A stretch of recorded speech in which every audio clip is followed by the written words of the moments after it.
प्रधानमन्त्री चाहिँ आलो पालो आरजु र प्रचण्ड हुने, डाइभर्स प्रचण्ड हुने, अनि आरजु तत्काल डिप्युटी प्राइम मिनिस्टर हुने, परराष्ट्र मन्त्रालय हेर्ने गरी डिप्युटी प्राइम मिनिस्टर हुने। यसको लागि भारतको मनैदेखिको समर्थन चाहिँ चाहियो लिने भनेको यो प्रचण्डको भारत भ्रमण चाहिँ खास के को लागि थियो त? के को लागि हो यो त? अब उनीहरू ओली सत्तामा हुँदा ओलीको पछाडि लाग्थे, ओलीबाट चाहिँ राम नाम जपाउँथे, पहेँलो लुगा लगाउँथे, अनि राम हनुमान भन्थे, नेपालमा राम जन्मेको भन्थे। अब अहिले नेपालमा क्रान्ति जन्मेको, किनभने नेपाली क्रान्ति प्रचण्डले गरेको, किनभने प्रचण्डले भारतमा बसेर क्रान्ति गरेको कुरालाई महिमा मण्डन गरेर प्रचण्डलाई आफूतर्फ आकृष्ट गर्ने र आफ्नो उल्लु सार्ने, यो त्यो खेल हो।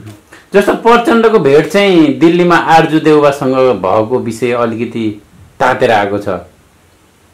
किन चाहिँ दिल्लीमा फेरि आरजुलाई भेट्न पर्यो, नेपालमा नभेट्यो? होइन, अब प्रचण्डको सवारी मन्त्री हुन् नि त आरजु। सवारी मन्त्रीले अनि यहाँबाट जसको सवारीको व्यवस्थापन गरेको त्यो सवार हुँदाखेरि अनि भेटघाट दर्शन भेट गर्नु पर्यो न, के भने तपाईँ? मैले बुझिनँ। जस्तो एक हप्ता अगाडि नै आरजु दिल्लीमा हुनुहुन्थ्यो, यो भेट चाहिँ आरजु देउवाल चाहिँ प्रचण्डलाई बोलाउन अथवा प्रचण्डलाई विभिन्न खालका लबिङ गर्न बोलाउनु भएको भन्ने चर्चा पनि छ। के हुन सक्छ त्यस्तो? होइन, उनले यो भेटघाटको व्यवस्थापन गर् चाँजो पाँचो मिलाएको र कहिले पनि त्यस्तो हुन्छ नि त। जस्तो head of the state, head of the government कुनै मुलुकको भ्रमणमा जाने भयो भनेदेखि त्योभन्दा पहिला पूर्वाधार निर्माण गर्ने चाहिँ संयन्त्र परिचालन गरिन्छ। त्यस रूपमा चाहिँ आरजु देउपालाई परिचालन गरियो र हजुर यस्तो यस्तो छ, मैले यहाँ यस्तो यस्तो मिलाएको छु, हजुरले यस्तो प्रकारले भेटी बक्सेला भन्ने मन्त्रणा गर्नको लागि सवारी मन्त्रीको रूपमा उनी त्यहाँ थिइन्। अनि यहाँबाट प्रचण्ड गएपछि दर्शन भेट गरिन्, त्यति हो कुरो। भनेको प्रचण्डलाई आज दिल्लीमा भेटका एक्सिसहरू मिलाउन आरजु देउवा चाहियो? मिलेन कुरा त्यस्तो। प्रचण्डको, किनभने यो सरकार त काङ्ग्रेसको पनि होइन, देउपाको पनि होइन, प्रचण्डको हो भन्थे नि म। त्यसको ध्वतको यो जुन अहिले नेपालमा एउटा सरकार भन्ने छ गठबन्धनको, त्यो वास्तवमा काङ्ग्रेसको सरकार होइन, त्यो शेरबहादुरको सरकार पनि होइन, यो प्रचण्डको सरकार हो। त्यो कुरा सबैभन्दा बढी कसैलाई नजिकबाट थाहा छ भने त्यो आरजु देउपालाई। प्रचण्डको रिमोट कन्ट्रोल होइन, यो सरकारको स्ट्रेन्थ कोसँग छ भन्ने कुरा थाहा हुनु पर्यो नि। जस्तो आम नेपालीलाई थाहा छैन नि यो सरकार काङ्ग्रेसकै होला भन्ने लाग्यो होला कतिलाई। चित्रबहादुर केसीलाई उनको व्याख्या हेर्नु न, कस्तो छ उनको व्याख्या। अब त्यो बुद्धि भएका मानिसहरू छन् नि त नेपालमा, त्यस्ता मानिसलाई केही पनि थाहा छैन यो के हो, के भइराखेको छ, यो सरकार कसरी बन्यो, केही पनि थाहा छैन। तर आरजुलाई त्यो कुरा थाहा छ। र रियल अहिलेको चाहिँ सरकार डिफेक्टो प्राइम मिनिस्टर भनेको चाहिँ प्रचण्ड हुन्। त्यो व्यवस्थापन चाहिँ आरजु देउपाले गरेकी हुन्, त्यति हो कुरा। दिल्लीमा अब प्रचण्ड र आरजु सँगसँगै भेटघाटहरू तय हुन्छन् कि के हुन्छ? त्यस्तो हुँदैन। सवारी मन्त्री हुन्, सवारी मन्त्रीले हजुर यहाँ यस्तो यस्तो भएको छ, यहाँ यस्तो यस्तो एपोइन्टमेन्ट छ, यसरी जाने, यस्तो कुरा गर्ने, उसको काम त्यति हो। प्रचण्डको स्याड्युल चाहिँ आरजु देउवाले बनाइदिनु भएको छ। अनि त्यो चाहिँ तपाईँहरूले बुझ्दै बुझ्नु भएन, किन तपाईँहरू मलाई बुझ्नु होला जस्तो पनि लाग्दैन। सवारी मन्त्री भनेको के हो? पहिला त्यो हामी चाहिँ सवारीका पालामा, राजाका पालामा हुर्केका मान्छे भएको हुनाले सवारी मन्त्री देखिआएका हौँ। राजा वीरेन्द्रको त्यो बेला पूर्वाञ्चल भ्रमणको क्रममा इलाम क्याम्पसमा भिजिट थियो। सवारी मन्त्री थिए पशुपति शमशेर जवरा। राजा भ्रमणमा गएपछि त्यहाँ शिक्षकहरू अत्यन्त असन्तुष्ट अवस्थामा थिए।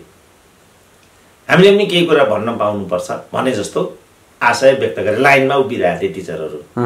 चुप लाग्नु भन्यो सवारी मन्त्रीले, किनभने राजाको भ्रमणलाई त सफलतापूर्वक सम्पन्न गराउनु पर्यो। सवारी मन्त्रीको त यो दायित्व हुन्छ। अब यो कुरा प्रचण्डसँग पनि जोड्नुहोस्। सवारी मन्त्रीको ठुलो दायित्व के हुन्छ भने जो सवारीमा गएको हुन्छ त्यो भ्रमणलाई सुगम र सफल बनाउने यो दायित्व हुन्छ सवारी मन्त्रीको। चुप लाग्नुहोस् भने पशुपति शमशेरले। राजा त अब पढे लेखेका के रहेछ भन्ने कुरा बुझ्नु पनि थियो होइन भने लेट हिम स्पिक्स भनेर भनेपछि सरकार यहाँ रीतिथिति केही पनि छैन, कुनै कुरा चाहिँ व्यवस्थित छैन भने राजालाई त एकदम जिज्ञासा हो के न छ होला भन्ने लागिराखेको, सारा कुराहरू भइराखेका, जनमतबाट व्यवस्था चाहिँ पारित भइसकेको, जनअनुमोदित व्यवस्था छ, त्यसको राजाको रूपमा म यहाँ छु, यिनीहरू भन्छन् केही पनि ठिक छैन। अनि के ठिक छैन त्यस्तो भन्दा सरकार यहाँ शिक्षकहरू 18 वर्षदेखि एकातिर अस्थायी छन्, अर्कातिर जाँचै नदिई पनि उनीहरू चाहिँ पास हुने, स्थायी हुने, यस्तो हुन्छ भन्ने कुरा गरेपछि वीरेन्द्र छक्क परे। जाँचै नदिई पनि पास भइन्छ भन्दाखेरि भइन्छ। अनि त्यस्तरी को पास भयो के होला, ठिक छ त्यसो भने त्यो के छ तिम्रो गुनासो यहाँ लेखेर पठाउनु। त्यसरी जाँचै नदिकन पास हुने प्रक्रिया के हो र को त्यसरी पास भएको त्यो पनि मलाई चाहिँ प्रस्तुत गर्नु भन्ने ती आदेश दिए सहरी मन्त्री पशुपति शमशेर जवरालाई। एकजना मन्त्री थियो, त्यो मन्त्रीको एकजना भाइ चाहिँ युनिभर्सिटीमा काम गर्थ्यो, त्यो भाइलाई चाहिँ अमेरिका जानु रहेछ, त्यसलाई जाँचै नदिकन पास गराएर यिनीहरूले पठाइदिएको रहेछ। त्यो चाहिँ सहरी मन्त्री हुन्छ। भनेपछि अब यो प्रचण्डको भ्रमण चाहिँ किन भयो भन्ने कुरा पनि अलिकति गम्भीर रूपमा आयो। तपाईँले यो विषयमा नि अलि गहिराइमा भनिदिनु। होइन, एकदम यो चाहिँ अब यो गठबन्धनलाई अलिकति बलियो बनाउनु पर्यो, एउटा कुरा यो। अर्को कुरा भित्रभित्रै शेरबहादुर स्वास्नी र प्रचण्डको बीचमा पावर सेयरिङको सहमति भइसकेको र शेरबहादुर अब त खुट्टै हल्लाउन नसक्ने, जिउै उठाउन नसक्ने, तपाईँ लुम्बिनीमा देखिहाल्नु नरेन्द्र मोदीले समातेर उचालेको थियो, त्यो अवस्थामा शेरबहादुर भएको हुनाले उनलाई राष्ट्रपतिमा उकाल्ने र प्रधानमन्त्री चाहिँ आलो पालो आरजू र प्रचण्ड हुने, डाइभर्स प्रचण्ड हुने, अनि आरजू तत्काल डिप्युटी प्राइम मिनिस्टर हुने, परराष्ट्र मन्त्रालय हेर्ने गरी डिप्युटी प्राइम मिनिस्टर हुने। यसको लागि भारतको मनैदेखिको समर्थन चाहिँ चाहियो, लिने त्यो त यसै उपलब्ध नै छ, किनभने वामपन्थीको सरकार सिध्याइहाल्यो, वामपन्थीको भविष्य सकिहाल्यो, सुविधाको बहुमतको सरकारको ढोका बन्द गरि नै हाल्यो। यो उनीहरूले नै गरेको हो नि त। रको चिफलाई यहाँ पठाए, राति केपीएलको घरमा हुले, केपीएलको दिमाग भुटे र 2/3 सरकार ढाले, यही हो नि त कुरा। त यो तरिकाले चाहिँ भारतको नेपालको आन्तरिक राजनीतिभित्र चाहिँ चलखेल गर्ने एउटा जुन ग्रान्ड डिजाइन हो, त्यो ग्रान्ड डिजाइनको पहिलो अङ्ग ओली सरकारको विघटन र वामपन्थी एकतामा भाँजो हाल्ने, दोस्रो भनेको अहिले जो प्रचण्ड नयाँ दिल्लीमा गर्दैछन् त्यो भनेको अबको प्रधानमन्त्री डेपुटी प्रधानमन्त्री आरजू र प्रचण्ड हुन्। अनि उनीहरूको हिसाब त्यो हो। अब यसबाट रियाक्ट भएर नेपाली जनताले बा उल्टो भोट हाल्ने हुन् कि केही भन्न सकिँदैन नि त। यो कुरालाई एउटा सिनारियो मानौँ र चुनावमा जाउँ, यसलाई नेपाली जनताले कुन रूपमा हेर्छन् त? अब नेपाली जनताहरूले उही रूपमा हेऱ्यो भने त सिक्दियो कुरा, हामीले भनेर केही पनि हुँदैन। भनेको त्यसलाई स्वीकारे भने होइन, अब स्वीकारे नस्वीकारे नभनौँ, उनीहरू चाहिँ विजयी बनेर आए भनेदेखि त त्यो भनेको नै स्वीकार हो। फेरि अब जे भन्नु अनुमोदित भनौँ न, स्वीकारे नभन्नु, अनुमोदित भनिदिउँ होइन। उनीहरू अनुमोदित भएर आए। जस्तो अहिले चाहिँ बालेन शाह भएन के भएन भन्छन् नि यहाँका। अब अहिले बालेन शाह भयो कि भएन भनेर हुन्छ? सार्वभौम जनताले निर्वाचित गरेर पठाएको जनप्रतिनिधि तपाईँले भएन भनेर हुँदैन, सिद्धियो। अब 5 वर्ष बिहोर्नु पर्यो। अब केही उपाय भएन नि भने चाहिँ अब यिनीहरूले चाहिँ यो प्रकारले प्रपञ्च खडा गरेर होइन, कपटपूर्ण तरिकाले भारतलाई देखाएर, अनि एमाले यो केपी वालालाई प्रतिगामी भनेर माधव कुमार नेपालहरूलाई चाहिँ दुरुपयोग गरेर पार्टीभित्र विभाजन हालेर जसरी भए पनि वामपन्थीको एउटा सुनिश्चित एउटा गन्तव्य, प्रचण्ड बहुमत अनि निर्वाचित एउटा अनुमोदित सरकार, अति सबै कुरा त ढोका, कति ठुला अपराधी होला त विचार गर्नु नि यिनीहरू। अब नेपाली जनताको म्यान्डेट त त्यो खालको हो नि त। वामको पक्षमा, स्थायित्वको पक्षमा, नेकपाको एकताको पक्षमा यहाँ हो नि त जनमत त। नेपाली काङ्ग्रेसलाई त प्रतिपक्षमा हो। यो हिसाबले त नेपाली काङ्ग्रेस आउने निर्वाचनमा त्यहाँ जाँदाखेरि दण्डित हुनुपर्ने मैले देख्दा। तर दुर्भाग्य के भयो भने वामहरू पनि विभाजित भए, उनीहरू पनि दण्डभागी नै छन्, दण्डयोग्य नै छन्। कहाँ हाल्ने त भोट? कि हामीले एउटा वैकल्पिक शक्ति खडा गर्न सक्नु पर्यो, एजेन्डा सहित जानु पर्यो। त्यो हामी गर्न नसक्ने, अनि आपस्तमा लडेर बस्ने, अनि त्यो हो भने त जनता एक ठाउँमा मत हाल्न त विवश हुन्छ। र जहाँ तत्काललाई उसले फाइदा देख्छ, व्यक्तिगत फाइदा होला, अरू फाइदाहरू होला, झ्याम्की झ्याम उसले त्यहाँ गएर भोट हालिदिन्छ। अब यिनीहरूले भनौँ न आफ्नो स्वास्नी अगाडि सार्ने, केशव स्थापित जस्तो गैर जिम्मेवार मान्छेलाई अगाडि सार्ने, लौ त भने उनीहरूले बालेन शाहलाई भोट हालिदिए। अब काठमाडौँ जस्तो महानगरपालिकाको मेयर बालेन शाह भनेको त अकल्पनीय कुरा हो नि। किन पनि अकल्पनीय कुरा हो भने एमाले जो डिप्युटी मेयरमा छनौट गरेको छ त्यो पनि अकल्पनीय कुरा हो नि। ती पदहरू त पोलिटिकल पोस्टहरू हुन् नि, पोलिटिकल मान्छेहरू त्यहाँ पुग्नु पर्ने हो नि त। कि एक्स्ट्रा अर्डिनरीली ब्रिलियन्ट मान्छे त्यहाँ पुगे केही पनि भन्नु छ। जस्तो केजरीवाल त्यहाँ छन् दिल्लीमा, यिनीहरूले केही कुरा गरेर देखायो भने सक्यो। हामीले जे भने पनि एक्स्ट्रा अर्डिनरीली ब्रिलियन्ट मान्छेले त कहिलेकाहीँ हस्तक्षेप गरेर अकल्पनीय कुरा, जस्तो अहिले युक्रेनमा जेलेन्स्की जो राष्ट्रपति भइराखेका छन्, ती पनि त हाम्रो हरिवंश आचार्य जस्तै हास्य कलाकार हुन् नि। अब त्यहाँ पुगे होइन, तपाईँ परिणाम देखिरहनु भएको छ। देशै सङ्कटमा पुग्यो। हेर्नु यस्तो हुन्छ नि त। अब कति क्षति होला ल हेर्नु त। अब जस्तो अहिले श्रीलङ्का भन्नु न, हेर्नुहोस् त, एसियाकै साउथ एसियाको सबैभन्दा चाहिँ भरपर्दो राष्ट्र, त्यत्रो तमिल टाइगरको त्यत्रो वितण्डा हुँदाखेरि पनि झेलेको धानेको देश हो नि श्रीलङ्का। त्यो देशको आज हेर त कस्तो हालत भयो। शासक गैर जिम्मेवार भयो भने सकेन। पाकिस्तानको कुरा पनि यही भयो। अहिले परवेज मुशर्रफको त्यही अवस्था छ बिचरा।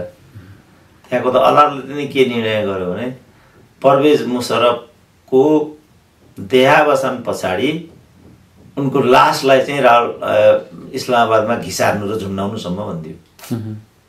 तानाशाहहरू त्यस रूपमा चाहिँ घृणायोग्य हुन्छन् भन्ने कुरा। कहिलेकाहीँ फेरि तानाशाहहरूले देश पनि बनाइदिन्छन्। त्यो बनायो भने चाहिँ फेरि त्यो ठुलो गिफ्ट हुन्छ देशको लागि। जस्तो साउथ कोरिया तानाशाहले नै बनाएको, सिङ्गापुर तानाशाहले नै बनाएको, मलेसिया तानाशाहले नै बनाएको। हाम्रो मुलुक पृथ्वीनारायण शाह पनि त तानै शाह हुन्, महेन्द्र पनि तानै शाह हुन्। भने अहिले आएर नेपालमा चाहिँ देश बनाउनु चाहिँ तानाशाह नै चाहिन्छ भन्ने जुन छ नि, त्यसमा सत्यता छ होइन? एक हिसाबले चाहिँ शासक तानाशाह नै भन्नुपर्छ होइन? त्यो त अबको शताब्दीमा त्यस्तो सम्भव हुँदैन। तर 18th सेन्चुरीमा एक खालको तानाशाह जन्मेको थियो युरोपमा। त्यसलाई चाहिँ इनलाइटेन्ड डिक्टेटर भनिन्थ्यो, प्रभुत्व तानाशाह। जस्तो लोकतन्त्रको आदर्श र मानकलाई त्यसले प्रवर्तन गर्छ। यो त भनाएर गराइमा केही पनि कुरा मिल्दैन नि त। अहिले के देखिएको छ भने अस्थिरताको जड नै माधवकुमार नेपालको समूह भन्ने भएको छ। अनि कसरी अस्थिरताको विरुद्धमा विद्रोह भयो त? यो मिलेन नि त कुरा। उहाँहरूको पार्टीभित्र समस्या थियो, त्यो कारणले उहाँहरूभित्र चाहिँ खचपचहरू भए, प्रकारान्तरले विभाजनको नौबत त्यहाँ आइपुग्यो। यही सत्य हो, यही भन्ने भइगयो नि त। हाम्रो चाहिँ लार्जली यसमा भनाइ के हो भने तपाईँहरू आफ्नो स्वार्थको लागि, त्यसमा पनि सङ्कीर्ण स्वार्थको लागि पार्टी फुटाउन पाउनुहुन्न। पार्टी फुटाउनुको पछाडि कुनै खास वैचारिक र सैद्धान्तिक कारणहरू थिए भने ती चिजहरू देखिनु पर्यो। कुन मुद्दामा तपाईँहरूको भिन्न मत हो? सार्वभौमिकता हो, विदेशी हस्तक्षेपमा हो, वैदेशिक नीतिमा हो, घरेलु नीतिमा हो, कम्युनिस्ट क्रान्तिमा हो, केमा हो त? हामीले यो 5-6वटा जो मैले बुँदाहरू गन्ती गरेँ, यसलाई लिएर त उहाँहरूले एक दिन पनि बहस गरेको हामीले देखेनौँ। उहाँहरूको फाइदाको लागि अनि उहाँहरू पार्टी जोड्नुहुन्छ अनि उहाँहरू आफ्नो फाइदाको लागि पार्टी फोड्नुहुन्छ भने हामी स्यालोको यहाँ गर्न सक्छौँ। हामी उनीहरूले जे भन्यो, स्वाभिमानी कार्यकर्ताहरूका बिचमा पनि मैले भन्नुपर्ने कुरा र मेरो सार्वजनिक आह्वान यही हो कि तपाईँहरू कहिलेसम्म यो दासत्वको जाँतोमा पिसिरहनुहुन्छ? नेताको स्वार्थको लागि, नेताको गुट प्रवर्धनको लागि देश जनताप्रति तपाईँहरू घात गरिरहन कहिलेसम्म तत्पर हुनुहुन्छ? उहाँहरूलाई पनि मेरो भनाइ यो छ। र नेतृत्वलाई त झन् भनाइ के छ भने तपाईँहरूले आफ्नो स्वार्थको लागि पार्टीमा टुटफुट र जे तपाईँहरू गर्नुहुन्छ त्यो नहुने बित्तिकै जनता चाहिँ उर्लिनुपर्ने, एकले अर्कालाई निषेध गर्नुपर्ने, दुत्कार्नुपर्ने, यो खेल धेरै भयो, बढ्ता भयो, अब सम्भव छैन। त्यहीको सूचना बालेन शाहहरूले दिइराखेका छन्। यसबाट तपाईँहरू सचेत हुनुहुन्छ, सिक्नुहुन्छ, तपाईँहरूलाई नै पे हुन्छ, सिक्नुहुन्न, अझ तपाईँहरू दण्डित हुनुहुन्छ। जस्तो अब अहिलेका नेताहरू चाहिँ पद पाउँदा एकदम उत्साहित खुसी हुने, पद गुमाउँदा रुने यस्तो भए, जनताहरूलाई चाहिँ यो देखेर एकदम आक्रोशित भएछन्। अब नयाँ पार्टीहरू पनि आएछन्, तिनीहरूको भविष्य चाहिँ यो अहिलेको जुन तपाईँले भनेका अनेक खालका हत्कण्डाहरू मच्चाए त्यसले चाहिँ अब नयाँ पार्टीहरूलाई कतिको सहयोग पुर्याउँछ त? अब त्यो त व्यवहारमै हेर्नु पर्यो, किनभने पुर्याउँछ भन्नु भने विगत समयका सबै नयाँ पार्टीहरू असफल भएका छन्। नयाँ शक्ति भनेरै आए, बाबुराम असफल भए, मधेसवादी दलहरू आए, मूलत असफलै भए, रविन्द्र मिश्र असफलै भए, अशोक राईहरूको पनि कुनै गुल खिलिरहेको छैन। त्यस्तो बेलामा अब आउने नयाँहरू कता हो कता सफल होलान् भनेर अहिले नै अनुमान लाउनु मलाई लाग्छ अलिकति छिटो हुन्छ। तर अब आक्रोशको मत अहिले बालेनलाई जस्तो एउटा खालको आक्रोशको मत खनाइदिन सक्ने पनि अवस्था देखिन्छ देखिन्न त? अब त्यो भन्न सकिँदैन भोलि के गर्छ मान्छेले, किनभने स्वतन्त्रको हिसाबबाट पनि आखिरी बालेनै शाह मात्रै त अगाडि आएका छन्, सबै त आएका छैनन्। अब यो नै मूल प्रभाव भन्न त अलिकति हतार हुन्छ। अब भोलि चाहिँ मतदान ठ्याक्कै भइदियो भने त हामीले चाहिँ त्यसलाई निषेध गरेर निषेध हुने कुरा पनि हुँदैन। तर के भने ठ्याक्कै भन्न सक्ने स्थिति छैन आजको दिन। त्यो भन्न सकिँदैन, किनभने ठ्याक्कै यो गर्लान् भनेर भन्न सकिँदैन। जनताले चाहिँ त्यो एउटा सिनारियो चाहिँ कतापट्टि ढल्केको देख्नुहुन्छ? अब सिनारियो स्वतन्त्रको सम्बन्धमा अहिले जे किसिमको एउटा सन्त्रस्त मानसिकता म देख्छु, ठ्याक्कै त्यस्तो होला भने जस्तो मलाई लाग्दैन। किनभने दलहरूले लामो लगानी र लामो एउटा त्यागबाट नै आजको दिन ल्याएका छन् हैन। आजको दिन मूलत उनीहरूले नै ल्याएको हो। अब आजको दिन त ल्याए, तर विकास र समृद्धिको नेतृत्व त गर्न सकेनन् नि त्यही दलहरू। गर्न सकेनन् भन्ने प्रश्न उठेको छ। अब अर्कोले गर्ला भन्ने ग्यारेन्टी पनि त केही भएन। त्यसकारण अर्कोको ग्यारेन्टीको सुनिश्चितता पनि चाहियो। त्यसको पूर्व शर्तहरू उनीहरूले पनि परिपालन गर्नुपर्ने हुन्छ। त्यसको लागि भरपर्दो एउटा पहिचान उनीहरूले दिन सक्नुपर्ने हुन्छ। र अहिले नै त्यो पहिचान स्थापित भइसकेको छ भन्ने ठाउँमा म पुगिसकेको छैन। जस्तो बालेन शाहको कुरा छ, हर्क साङपाङको कुरा छ, उनीहरूले पूर्ववर्ती नेतृत्वको रुझानलाई जित्दै तात्विक केही कुरा छोडेर जान सके भने त हामीले रोकेर रोकिँदैन। नयाँ जो स्वतन्त्रको जुन एउटा प्रवृत्ति देखिएको छ त्यो प्रवृत्ति हाबी हुन्छ। तर अब जस्तो अब राजनीतिक अहिलेका नेतृत्वले भन्दा फरक ढङ्गले काम गरेर फरक जनतामा चाहिँ अनुभूति गराउन सक्नु ठ्याक्कै आएको हुनु पर्यो, ठ्याक्कै हातमै चाहियो क्या। नगदी नगद ठ्याक्कै नगदी नै चाहिन्छ। अब किनभने अब भनेर मात्रै केही पनि हुँदैन। भाषण र लेख अरू त धेरै सुने, त्यसको त केही कामै छैन, त्यसको केही अर्थ नै छैन। जस्तो मैले भनिरहेको छु, बेनिफिट अफ डाउट चाहिँ जम्मैलाई दिनुपर्छ। जस्तो बालेन शाहको हकमा 1 वर्ष त हामीले चाहिँ धैर्य गरेर हेर्नुपर्छ मैले नै भनेको छु। अब अहिलेको अहिले त केही पनि कुरा हुँदैन। अहिलेको अहिले यहाँ चाहिँ सुनको अन्डा दिए भन्यो भने त अन्डा पार्न पनि समय लाग्छ। नीति कार्यक्रम र बजेट हेर्नुभयो, केही नयाँ नयाँ छनक आउँछ? मूलत मैले देखाएको छैन, किनभने त्यति मात्रै जनताको अपेक्षा होइन। जनतालाई अलिकति बेग्लै खालको भनेको पुराना पोलिटिकल पार्टीहरूले जे गर्थे त्यही ढर्राको आयो, मूलत त्यही नै छ। अब तर त्यही भित्रबाट पनि त्यही चिजलाई पनि परिणामदायी बनाउन सक्दा होइन। तर एउटा अब यो 1 वर्षको नेतृत्व गर्ने त बजेट र नीति निर्माण नीति तथा कार्यक्रम हो नि त। त्यसैले मैले भने मूलत छैन, किनभने हामीलाई मूलत चाहिँ क्रमभङ्गता हो हामीलाई चाहिएको। त्यो भनेको चाहिँ जस्तो फोहोरलाई कसरी व्यवस्थापन गर्ने, त्यसको पुनरुत्पादन कसरी गर्ने, त्यसलाई चाहिँ शक्तिमा रूपान्तरण कसरी गर्ने, त्यसका चाहिँ पूर्वाधारहरूको लागि नयाँ नेतृत्वसँग के मिसन भिजन छ, बागमतीलाई कसरी सफाई गराउने र वैकल्पिक ढलको व्यवस्था। आजको मूलभूत प्रश्न भनेको चाहिँ वैकल्पिक ढलको व्यवस्था हो। र जुन काठमाडौँका प्राचीनतम स्मारक र धरोहरहरू हुन्, ती धरोहरहरूको सुनिश्चितता, त्यसको बचाउ गर्नै पर्छ। सम्भव हुन्छ भने राजधानी काठमाडौँबाट सार्नेतर्फ पनि होइन भने अलिकति ड्रास्टिक चेन्जको लागि, जस्तो गाडी नै पनि यहाँ 13 लाखभन्दा बढी सहरी साधनहरू छन् भन्ने छ, त्यो त काठमाडौँले धान्न सक्दैन नि। जसरी तलबाट प्रकृति दोहन पानी दोहन भइराखेको छ, अब काठमाडौँ नै भासिएला कि भन्ने छ। त्यस कारणले ड्रास्टिकल्ली चाहिँ नयाँ भिजन चाहिन्छ नयाँ नेतृत्वमा चाहिँ। तर बालेनको नीति तथा कार्यक्रम र बजेटले त्यसको नेतृत्व गर्न सकेन। होइन त्यतातिर म जान्न, मूलतः ती चिजहरू नीति कार्यक्रममा मैले देखेको छैन। किनभने बागमती भनेको चाहिँ चराचर प्रकृति मानव सबैको साझा नदी हो बागमती। किनभने यो धरती सबैको हो नि, धरतीलाई निजीकरण गऱ्यौँ हामीले।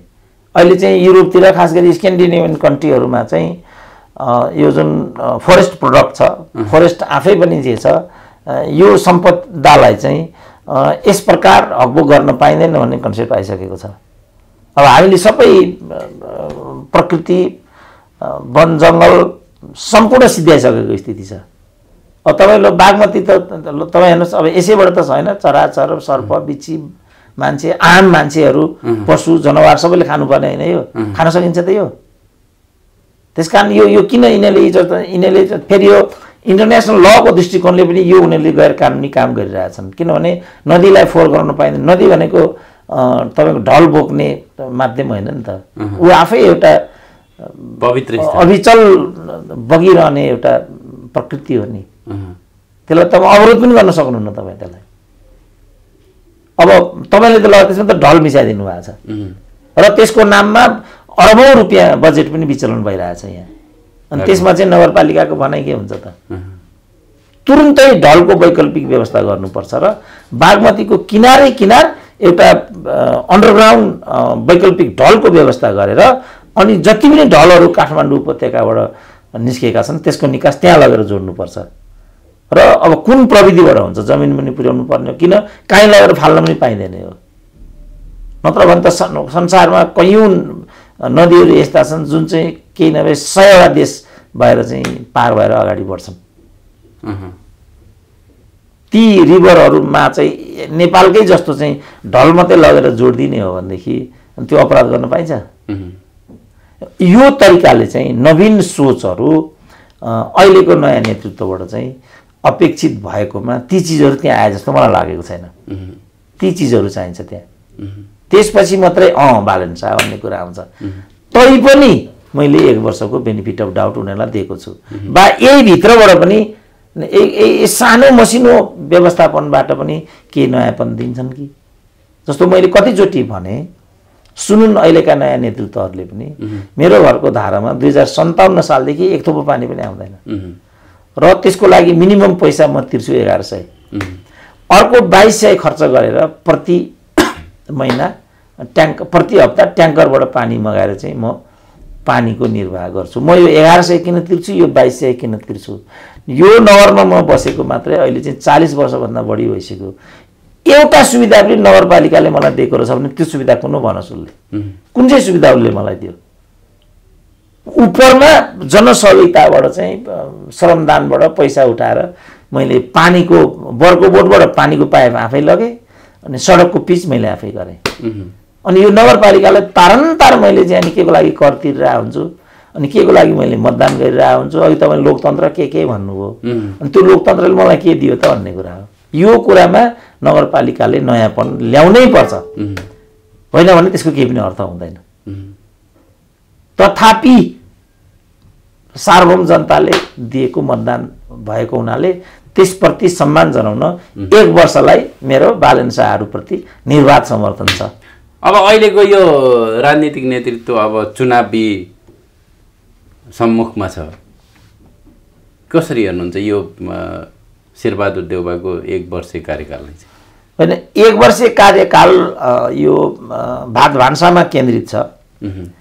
यो चाहिँ कुण्ठा आक्रोश, वामपन्थी दलहरूको बेइमानी, उनीहरूको असक्षमताको प्रतिक्रिया स्वरूप यो आइराखेको छ। दुर्भाग्य के भयो भने मूलतः यसप्रति नेपाली जनताको समर्थन रहेको देखियो। मूलतः, अक्षरशः होइन, मूलतः। किनभने लोकप्रिय मतको हिसाबले मलाई लाग्छ अहिले पनि अग्रता एमालेकै छ, जुन कुरा मैले निर्वाचन अघि पनि भनेको थिएँ।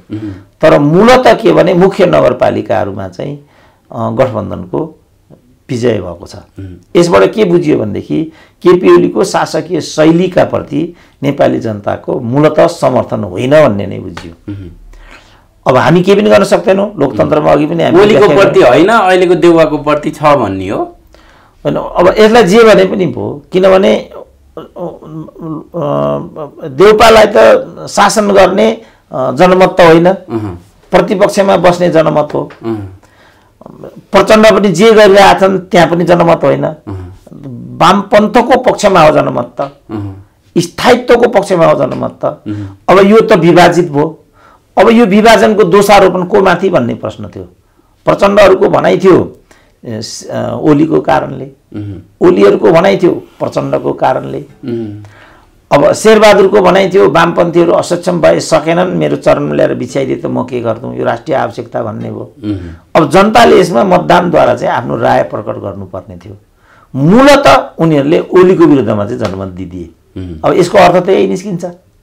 अब आसन्न निर्वाचनको सन्दर्भमा भनौँ, त्यो बेला चाहिँ जनताले यो चिजलाई कसरी मतदान गर्छन् त? के उनीहरू पुनर्विचारको पक्षमा छन्? उनीहरू के ओलीलाई अक्षरशः फिर्ता ल्याउनेपट्टि छन्? के उनीहरू गठबन्धनलाई नै बहुमत दिन्छन्? वा उनीहरू छानेर काङ्ग्रेसलाई मात्रै विजयी बनाउँछन्? के गर्छन् त? त्यसपछि मात्रै भन्न सकिन्छ यो बारेमा। भनेको जनताको अलिकति झुकाव चाहिँ गठबन्धनतिर देख्नुभयो तपाईँले? होइन, त्यो त आँकडाबाट भन्नु पर्यो नि त। मैले त्यो भनौँ, जस्तो टोटल 28,000 स्थान अथवा 32,000 स्थान हुन् भने स्थानीय तहमा 14,000मा काङ्ग्रेसको जित छ, 11,000मा एमालेको जित छ, 5,000मा माओवादीको जित छ, अन्य स्थानहरूमा अन्य दलहरूले जित हासिल गरेका छन्। अब यो आँकडा त तपाईँ हामी फेर्न सक्दैनौँ। अब 14,000 काङ्ग्रेस, 5,000 तर तपाईँले भनेको भन्दा फरक ढङ्गले पनि व्याख्या गर्छन्। यतिका दलहरू एकतिर हुँदा पनि एमाले एक्लैले यतिको जनमत ल्यायो, एमाले कमजोर रहन्छ भन्छन् फेरि केही मान्छे। तर त्यो तात्विक हुँदैन, किनभने स्थानमा उनीहरू 14,000 काङ्ग्रेस, 5,000 माओवादी गर्दा 5,4 19,000 त यही भइहाल्यो। टोटल 32,000 मानौँ भने पनि अब 60% त जनता त प्योर कार्यकर्ता छन्, पार्टीले जता हाल्ला भनौँ त्यता हाल्छन्। स्वेच्छाले जनमत भन्दा पनि पार्टी हेरेर जनमत हाल्ने धेरै छन्। अब त्यस्ताले खनाउँदा त एमाले यसै पनि कमजोर हुने स्थितिमा पुग्थ्यो नि त। अब त्यो परिणामको कुरा भयो। तर हामीले अवलम्बन गरेको प्रणालीले जे हिसाबको जे फर्मुला हुन्छ, तपाईँ फर्मुला एप्लाई गर्दाखेरि जे हिसाब निस्किन्छ त्यो हिसाबलाई तपाईँ होइन भन्न पाउनुहुन्न।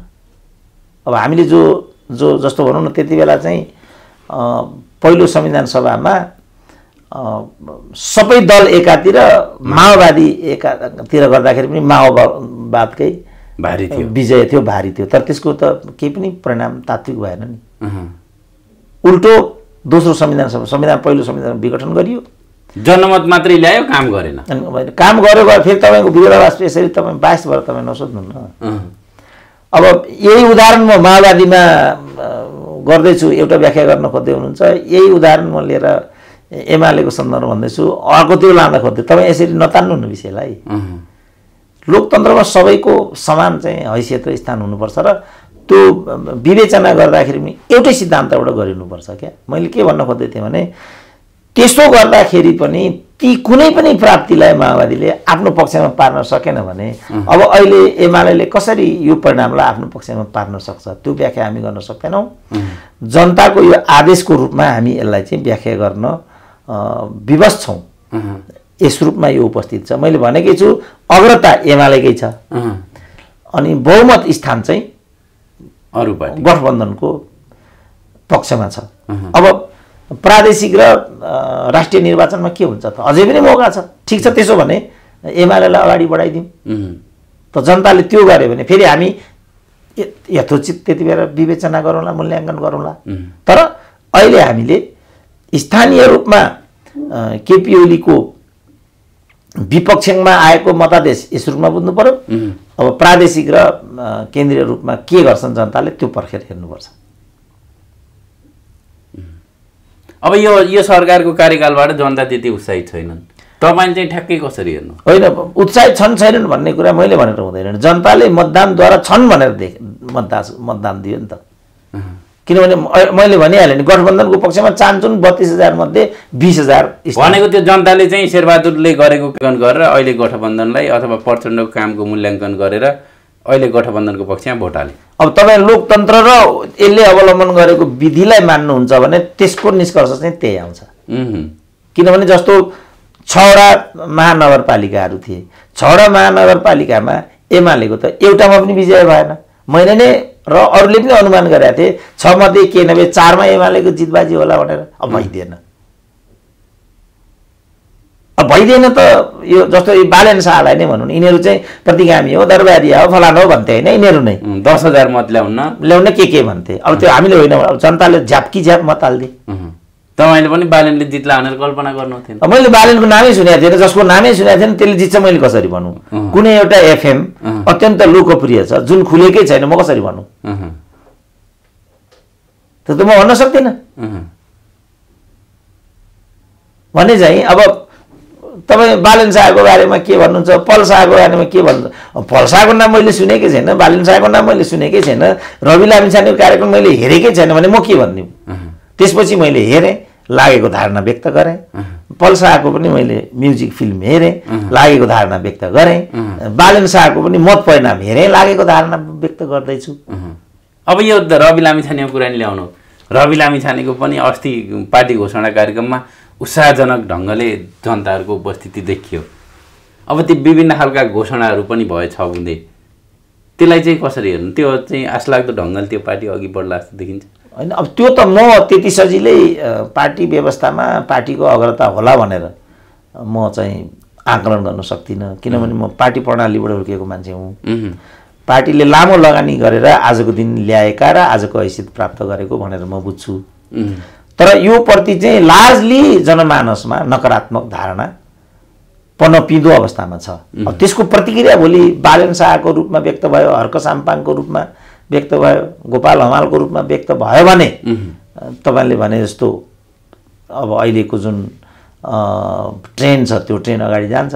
भएन भने त बाबुराम र जुन नयाँ नयाँ घोषणाहरू सुरु गरे नि रवि लामिछाने, ती चाहिँ राजनीतिक रूपमा कतिको उत्कृष्ट छन् त? होइन, त्यो त उत्कृष्ट निकृष्टमा विवेचना गर्ने अहिले नै समय भयो जस्तो मलाई लाग्दैन। किनभने तर आम रूपमा सतै रूपमा हेर्दा त यस्ता यस्ता घोषणा आई अरू पार्टीका भन्दा फरक छन् भन्ने खालका छन् कि छैनन्? म त्यस्तो सतै टिप्पणी गर्दिनँ। किनभने घोषणा तिनले जनतामा केही फरक ल्याउँछन् कि ल्याउँदैनन्? म त्यस्तो परिवारवादलाई चाहिँ म बढावा दिन्न, म त्यो भनाइमा म विश्वास गर्दिनँ। के हुन्छ व्यवहारमा म त्यसमा विश्वास गर्छु। कार्यकर्ता राख्दिनँ, त्यो यिनीहरूले पनि कार्यकर्ता राख्छु कहाँ भनेका छन् र? चित्रबहादुर केसीले चाहिँ परिवारवादको विरोध गरेका छन्। उनको पार्टीमा परिवारवादको दलदल कस्तो छ थाहा छ उनलाई? फोहोरको डङ्गोरमा उभिएर गनायो भन्न पाइन्छ? जहाँ चित्रबहादुर केसीको यो हुन्छ भने तपाईँ रवि लामिछानेको कुरा गर्दै हुनुहुन्छ। यहाँ हामीले देखाएको छैनौँ बाबुरामको हिजो कुन अवस्था भयो? हिजै मात्रै फेरि प्रचण्डलाई परिवारवाद गरेर के गरेर देश अघि बढ्न सकेन भनेर चित्रबहादुरै भन्दै थिए। अनि उनको चित्रबहादुरको भाषणको निष्कर्ष तपाईँले सुन्नु भएन? तर गठबन्धन अनिवार्य छ के भने हो त्यो? जहाँ यो तहका चित्रबहादुर हुन्छन् भने तपाईँ अब यहाँ रवि लामिछानेको कुरा गर्दै हुनुहुन्छ। आशा गर्ने कुनै अवस्थै छैन अहिले। उनीहरूले गरेर देखायो भने हामीले होइन भनेर हुँदैन। जबसम्म व्यवहारमा आउँदैन तबसम्म हामी हौसिनुको कुनै अर्थ छैन, घोषणाको कुनै अर्थ छैन। यति भन्ने कुरा तपाईँ सुन्नुभयो नि चित्रबहादुरको भाषण? सम्पूर्ण रूपमा उहाँ भन्दै हुनुहुन्थ्यो परिवारवाद भयो, यस्तो भयो, उस्तो भयो। अनि उहाँ आफू चाहिँ जुन पार्टीमा उहाँ हुनुहुन्छ त्यहाँ परिवारवाद हाबी छैन। अध्यक्षका श्रीमती सांसद बनाए अनि त्यो चाहिँ देख्नुहुन्न उहाँ? त्यो प्रचण्डले मात्रै गरेका छ, त्यो अरूले गरेका छैन, त्यो शेरबहादुरले गरेका छैन। जसको गठबन्धनको अङ्ग उहाँ हुनुहुन्छ। जहाँ चित्रबहादुरको यो कुरा छ भने तपाईँ रवि लामिछानेबाट आश गर्ने बेलामा हुनुहुन्छ। रवि छाने त बल्ल विचार भर्खर विचारोपण हुँदैछ। उनीहरूलाई त हेरौँ न उनीहरूले के गर्छन्, 1 वर्ष हेरौँ जनतामा कसरी जाँदा रहेछन् त्यो हेरौँ। अहिले नै चाहिँ नउम्रिँदै निमोट्ने त्यो कायदा राम्रो हुँदैन। हेरौँ बिरुवा उम्रिन दिउँ। भर्खर बिहार राख्दैछन् उनीहरू त, कस्तो बिहार आउने हो? कहिलेकाहीँ रोप्यो रोप्यो रोप्यो रोप्यो बाली चाहिँ फोस्रो आइदिन्छ, खुत्रुक्कै मर्छ। त्यस कारणले रोप्दैमा त्यो त्यो फलदायी होला, राम्रो बाली होला, कहाँ भन्न सकिन्छ? बिचमा अनेक ठुल्ठुला बाढीहरू आउने हुन्, भल आउने हो कि? चितवनको तपाईँ होइन, एकचोटि मैले देखिरहेको थिएँ, कसले नि केराको बगैँचा पुरै ढलाइदियो, फाँडिदियो। त्यो कसले गरेको थियो भन्नु त? त्यो किसानलाई कस्तो लाग्यो होला? कत्रो आशाले त्यो केरा रोपेको थियो होला उसले, कति ब्याङ्कको लोन थियो होला, परिणाम पायो त कृषकले? हामीले के गर्न सक्यौँ बिचरा? त्यस कारण राजनीति पनि त्यही हो। अघि हामीले भन्यौँ नि, प्रचण्डले चाहिँ सम्पूर्ण दल एकातिर, आफू एकातिर भन्दा बढी स्थानमा विजय हासिल गरे, तर परिणाम लिने बेलामा काङ्ग्रेस एमाले लिदियो। दोस्रो संविधान सभामा गए, अहिले त गणतन्त्र पनि मैले, सङ्घीयता पनि मैले, राजतन्त्र पनि मैले हटाएको, हिन्दू अधिराज्य पनि मैले हटाएकोमा भन्छन् त। काङ्ग्रेस एमाले हटाएको र त्यो माओवादी त जिल्ला राम भयो। अब हामी रवि लामिछानेको कुरा गर्दैछौँ, बेला भएको छ रवि लामिछानेको कुरा गर्ने, बेला भएको छ बालन शाहको मूल्याङ्कन गर्ने, यो बेला भएको छैन। 1 वर्ष पर्खिनुपर्छ, त्यसपछि तपाईँको स्टुडियोमा म आउँछु र यो भाषीमा धारा प्रभाव अन्तर्वार्ता दिन्छु। अहिले केही त्यस्तो आशा गर्ने ठाउँ छैन? होइन, आशा गर्ने, निराशा आशाको आकलन गर्ने समय भएको छैन। त्यो समय आउँछ, त्यो समय आएपछि त्यसमा प्रवेश गर्ने हो। अहिले उनीहरूले बस बाँझो मार्दैछन्। रामकुमार झाँक्री जस्तो एउटा आशा लाग्दो भएर गएर त्यसरी। रामकुमारी झाँक्रीको आशा त तपाईँहरूले गर्नुभएको, जसले रामकुमारीलाई अखिलको अध्यक्ष बनायो, जसले मन्त्री बनायो, उसले गरेको आशा मैले कहिले पनि आशा गरेको छैन। उहाँहरूलाई त म त हो भने त वरियतामा राख्थेँ, एक्सपेरिमेन्टमा लैजान्थेँ, वार्ड अध्यक्ष बनाउँथेँ। मुखा उलाएर फालेर गएर अनेक गर्नुभयो त्यो उनीहरूले, मैले त्यो सब कुरा, मलाई त्यसमा हिसाब छैन। त्यो अराजकता हो, उद्दण्डता हो, त्यो कुरामा म प्रवेश गर्न चाहन्न। सबैलाई आफ्नो ठाउँमा राख्नुपर्छ, सबैले वरियतामा बस्नुपर्छ, राइट म्यान राइट प्लेस हुनुपर्छ, सबै मान्छे परीक्षणमा जानुपर्छ, रिवार्ड एन्ड पनिसमेन्टको व्यवस्था आजदेखि मैले भने हो। तर अब तपाईँले भन्नु नि पालो पालो लाउनुपर्छ भनेर, तर युवाहरूको पालो आएन भनेर अहिले जनताहरूले विद्रोह गर्न थाले। होइन, पालो त दिए त जनताले, समयमै रामकुमारलाई मन्त्री। कहाँ मैले त्यस्तो पालो भने, वरियता भने के हो? यो परिवारवाद स्वास्नीवादी चिन्तन मैले किन भनेको? वरियताले त त्यो उमेर पुग्न पर्यो, मन्त्री हुन एउटा 2-3 कार्यकाल जितेर आउनु पर्यो चुनाव। तर जनता चाहिँ छिटो परिणाम खोज्ने ठाउँमा छिटो खोजेर हुन्छ परिणाम भनेको। बाली तपाईँको केरा उमार्नु पर्यो, धान फलाउनु पर्यो, अहिले हुन्छ? तपाईँलाई भोक लागेको छ, अहिले हुन्छ? तर कति वर्ष गुर्ने त? गणतन्त्र आएको 30औं वर्ष हुन लागिसक्यो। होइन, त्यसो भने त गणतान्त्रिक सिस्टमको चाहिँ प्रक्रिया त्यो छ भने के गर्नु? जस्तो अब निर्वाचनमा जानु पर्यो, 61-62 मा त्यत्रो लडेर ल्याएको आज 79 साल आउँदाखेरि केही परिवर्तन होइन। लोकतन्त्रको त परिवर्तन, विकास चाहन्छन् जनता। होइन, विकास भन्ने कुरा त्यो एउटा मानवीय प्रश्न हो कि त्यो एउटा वास्तविक प्रश्न हो? त्यो विकासको मोडलमा त्यसो भने हामीले डिबेट गर्नु पर्यो। जुन प्रणाली तपाईँले अवलम्बन गर्नुभएको छ, यसले प्रक्रिया पुरा गर्न त समय लाग्ने। जस्तो तपाईँ भन्नु न, अब अहिलेको जुन लोकल निर्वाचनमा 8-10 अरब त खर्च भयो होला, अब आउने निर्वाचनमा अर्को 8-10 अरब खर्च हुन्छ भन्दैछन्। हामी सङ्घीयतामा गयौँ होइन, सङ्घीयता हामीले अवलम्बन गरेको 5 वर्ष पनि भएको छैन। यो 5 वर्षमा मात्रै 15 अरब चाहिँ सङ्घीयताको पुँजीगत के चालुतर्फ मात्रै खर्च भयो भन्ने छ नि त। यो त निष्प्रयोजनशील कुरा हो नि त। किन हामीले यो निष्प्रयोजनमा चाहिँ बजेट खर्च गर्ने? त्यसको असर जनतामा परेको हो नि त। त्यसको सट्टा हामीले चाहिँ उद्योगमा लगानी गरिदिएको भए, तपाईँले भन्नु न आजै उद्योग लगानी गर्नुभएको भए त उद्योगतर्फ लगानी गर्नु मान्छे रोजगारी आजै पाउँथ्यो नि त, लोकतन्त्रको प्रतिफल त आजै पाउँथ्यो नि त। तर तपाईँ संहिताको बाटोमा जानुभयो, संहिताको बाटोमा जानुभयो भने त तपाईँले प्रादेशिक संरचना खडा गर्नु पर्यो, मुख्यमन्त्रीको कार्यालय बनाउनु पर्यो, त्यसका सल्लाहकारहरू राख्नु पर्यो, झन् ठुलो भड्खालो भयो। अनि तपाईँ बाटो त्यो लिनुभएको छ, काँसी जानु कुतीको बाटो तपाईँ जानुपर्ने छ, काँसी हिँड्नुहुन्छ कुती, अनि तपाईँ काँसी पुग्नुहुन्छ। त्यस कारणले जुन प्रणाली तपाईँले अवलम्बन गर्नुभएको छ त्यो प्रणालीको चरित्र बुझ्नुहोस् पहिला। लोकतन्त्र भनेको यो टाइम बाइङ सिस्टम हो। यो यसमा आवधिक निर्वाचनहरू हुन्छन्, ठुलो खर्च प्राविधिक कुरातर्फ जान्छ। तपाईँले त्यो बाटै त्यो लिनुभएको छ अनि तपाईँले परिणाम पाएनमा चिच्याएर हुन्छ? तपाईँले ल्याएको लोकतन्त्र त हो नि। तपाईँले लोकतन्त्र भन्नुभयो, जनता भन्नुभयो होइन, उनीहरूले नै ल्याएको त हो नि यो। अनि तपाईँ अहिले भएन भने छाती पिट्नुहुन्छ, तपाईँ रुनुहोस्, चिच्याउनुहोस्, तर तपाईँले भनेको कुरा समयमा प्राप्त हुँदैन। It takes time. हुनसक्छ तपाईँलाई 50 वर्ष लागिहालोस्, हुनसक्छ त्योभन्दा बढीलाई। जस्तो भारतमा प्रजातन्त्र आएको कति वर्ष भयो? के परिणाम पाएका छन् त भारतको जनताले? त्यही अवधिमा चीनमा कम्युनिस्ट शासन आयो, अहिले ऊ चाहिँ करिब करिब युरोपको निकट पुगिसक्यो किनभने लेन्दी प्रक्रिया त्यहाँ छ हाम्रो सिस्टम भनेको चाहिँ प्रक्रियामुखी छ सिस्टम हुनुपर्ने त्यो परिणाम सबैलाई सम्मान गरेर जाऊ भन्छ सम्मान गर्ने कुरा अर्कै भयो डिक्टेटरसिपमा पनि सम्मान गर्नु भन्दा हुन नसकिने हो तर तपाईले अवलम्बन गरेको प्रणाली नै प्रक्रियामुखी छ जस्तो राजा महेन्द्रले 10 वर्ष शासन गरे हैन आजका सबै पूर्वाधारहरू त्यही 10 वर्षमा हासिल भएका हुन् नि एकाधिकार थियो त्यसलाई मान्न सक्थे उनले त्यसलाई चाहिँ अहिले पनि लान चाहँदाखेरि नलाने कुरा के छ अस्पताल खोल्नु भन्दा नहुने कुरा के छ बाटो बनाऊ भन्दा नहुने कुरा के छ तर प्रक्रिया टेन्डर यहाँ गर्दै वर्षौं बित्छ अनि त्यो हैन अमुक पार्टीको मान्छेलाई नै ठेक्का दिनुपर्छ भनेपछि यो भएको हुन्छ जस्तो भन्नुहुन्छ यहाँ काठमाडौँ जति पनि ठेक्का पट्टा छ त्यसको ठेकेदारको घरमा प्रचण्ड बस्नुहुन्छ विक्रम पाण्डेको नाम त तपाईले सुन्नुहुन्छ सिक्टा चाहिँ जिरोमा गयो भन्ने चाहिँ हिजो हप्ताले विशेषले सफाई दिदियो कि त्यो भ्रष्टाचारै भएको छैन त्यो भ्रष्टाचार त्यसमा कसले गर्यो